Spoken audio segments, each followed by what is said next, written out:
Retour du journal sur Europe 1 à 18h09. C'est un triste anniversaire ce samedi que le 500e jour de guerre en Ukraine. La nuit dernière, Joe Biden a finalement donné son aval pour la livraison de ces armes qu'on appelle les armes à sous-munitions à l'Ukraine. Je dis finalement parce qu'il en convient lui-même, ça n'a pas été facile de se décider pour des armes interdites par la Convention d'Oslo en 2008 parce que super dangereuses, super dangereuses. Pourquoi?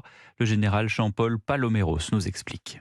C'est une sorte de bombe classique, mais qui est constituée d'un certain nombre de petites bombelettes qui, à l'explosion, se dispersent sur un certain volume, dans une certaine surface, qui explosent instantanément. Et puis il y en a qui n'explosent pas, qui sont là comme des agents dormants et qui peuvent exploser un peu comme des mines quand on marche dessus, au contact. Les pays occidentaux et les États-Unis ont beaucoup de mal à suivre le rythme de consommation des munitions ukrainiennes. Le président américain avoue les limites en quelque sorte de production des États-Unis, mais au bout du compte, il ne peut pas accepter évidemment que les Ukrainiens manquent de munitions. Et il se trouve que les Américains ont un grand stock de ce type de munitions qui, sans les avoir interdits, les Américains essayent d'éviter leur usage. Donc il leur reste du stock et c'est pour ça que ce stock est bienvenu pour alimenter les Ukrainiens qui, on le sait, manquent de munitions. Les explications du général Jean-Paul Paloméros avec Mathieu Prieur.